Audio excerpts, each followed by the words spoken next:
ಇವತ್ತು ನಾವು ಬಂದಿರುವಂಥ ಜಾಗ ಯಾವುದಪ್ಪ ಅಂದರೆ ಸಂತೆಬೆನ್ನೂರು ಪುಷ್ಕರಣಿ. ಭಾರತದ ಕರ್ನಾಟಕ ರಾಜ್ಯದ ಚನ್ನಗಿರಿ ತಾಲೂಕು ಸಂತೆಬೆನ್ನೂರು ಗ್ರಾಮದಲ್ಲಿರುವ ಒಂದು ಐತಿಹಾಸಿಕ ಹೊಂಡ. ಈ ಪ್ರಸಿದ್ಧ ಕಲ್ಯಾಣಿಯನ್ನು 16ನೇ ಶತಮಾನದಲ್ಲಿ ಸ್ಥಳೀಯ ಪಾಳೆಗಾರರಾದ ಕೆಂಗ ಹನುಮಂತಪ್ಪ ನಾಯ್ಕ ಅವರು ನಿರ್ಮಿಸಿದ್ರು ಅಂತ ಹೇಳಲಾಗುತ್ತೆ. ಮುಸಾಫಿರ್ ಖಾನ ಮತ್ತು ಹೊಂಡ, ಮುಸಾಫಿರ್ ಖಾನ ಅಂತಲೂ ಇದಕ್ಕೆ ಹೇಳ್ತಾರೆ. ಹೊಂಡ ಅನ್ನೋದು ಪುಷ್ಕರಣಿ.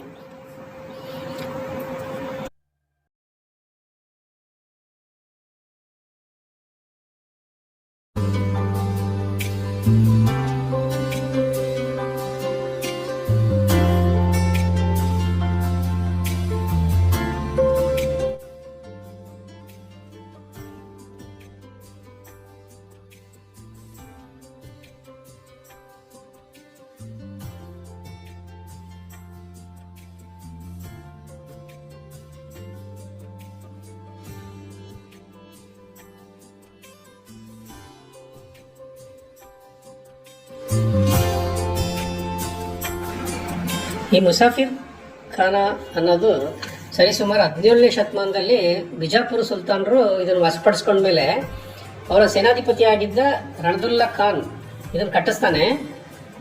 ಈ ಕಟ್ಟಡದ ಶೈಲಿ ಬಂದು ಇಸ್ಲಾಮಿಕ್ ಶೈಲಿ ಮತ್ತು ಕಮಾನು ಮತ್ತು ಕಂಬಗಳಿಂದ ಕೂಡಿರುತ್ತೆ. ಇದನ್ನು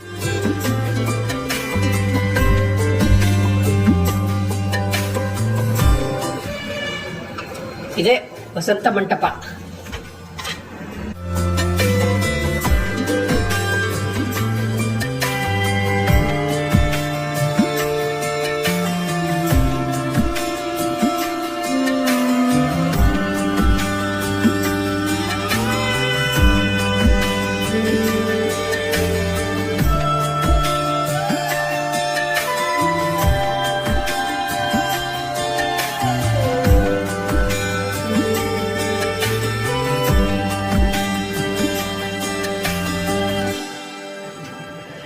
ಈ ವಸಂತ ಮಂಟಪ ಹಿಂದೂ ಮತ್ತು ಇಸ್ಲಾಮಿಕ್ ವಾಸ್ತುಶಿಲ್ಪ ಶೈಲಿ ಅಪೂರ್ವ ಮಿಶ್ರಣ ಆಗಿದೆ.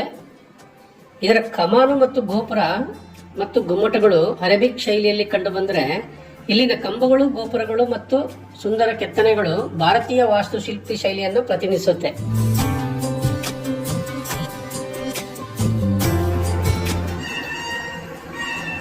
ಹೊಂಡದ ದಡದಿಂದ ಇದನ್ನು ನೋಡಿದಾಗ ಈ ಭವ್ಯವಾದ ಗೋಪುರ ನೀರಿನಲ್ಲಿ ತೇಳ್ತಿರುವಂತೆ ಭಾಸ ಆಗುತ್ತೆ. ಈ ಮಂಟಪ ಚೌಕಾಕಾರದ ತಳಪಾಯದ ಮೇಲೆ ನಿರ್ಮಿತವಾಗಿದ್ದು 2 ಪ್ರಮುಖ ಮಹಡಿಗಳನ್ನು ಹೊಂದಿರುತ್ತೆ. ಕಲ್ಲಿನ ಮೆಟ್ಟಿಲುಗಳ ಮೂಲಕ ಮೊದಲ ಮಹಡಿಗೆ ಹೋಗಬಹುದು. ಕೆಂಗ ಹನುಮಂತ ನಾಯ್ಕರು ಬಿಜಾಪುರದ ಬಹುಮನಿ ಸುಲ್ತಾನರ ವಿರುದ್ಧ ಸಾಧಿಸಿದ ವಿಜಯದ ನೆನಪಿಗಾಗಿ ನಿರ್ಮಿಸಿದರು ಎಂದು ಇತಿಹಾಸ ಹೇಳುತ್ತೆ.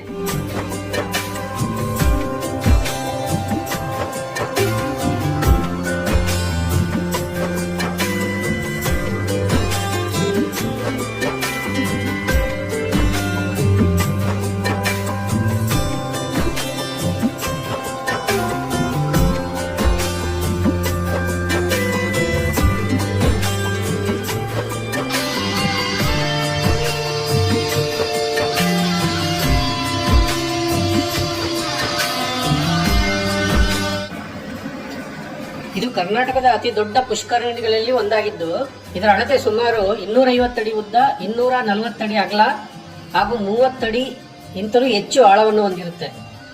ಹೊಂಡದ ಸುತ್ತಲೂ ಅಷ್ಟ ದಿಕ್ಕುಗಳಲ್ಲಿ 8 ಗೋಪುರಗಳು ಇದ್ದು, ಸದ್ಯಕ್ಕೆ ಅವುಗಳಲ್ಲಿ 6 ಗೋಪುರಗಳು ಮಾತ್ರ ಉತ್ತಮ ಸ್ಥಿತಿಯಲ್ಲಿದೆ.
ಸರಿಸುಮಾರು 16ನೇ ಶತಮಾನದಲ್ಲಿ ವಿಜಯನಗರ ಸಾಮ್ರಾಜ್ಯದ ಅಧೀನದಲ್ಲಿದ್ದ ಸ್ಥಳೀಯ ಪಾಳೆಗಾರರಾದ ಕೆಂಗ ಹನುಮಂತಪ್ಪ ನಾಯಕ ಅವರು ತಮ್ಮ ಆರಾಧ್ಯ ದೈವವಾದ ಶ್ರೀರಾಮನಿಗಾಗಿ ಇಲ್ಲಿ ದೇವಸ್ಥಾನ ಮತ್ತು ಈ ಪವಿತ್ರವಾದ ಹೊಂಡನ ನಿರ್ಮಿಸಿದ್ರು.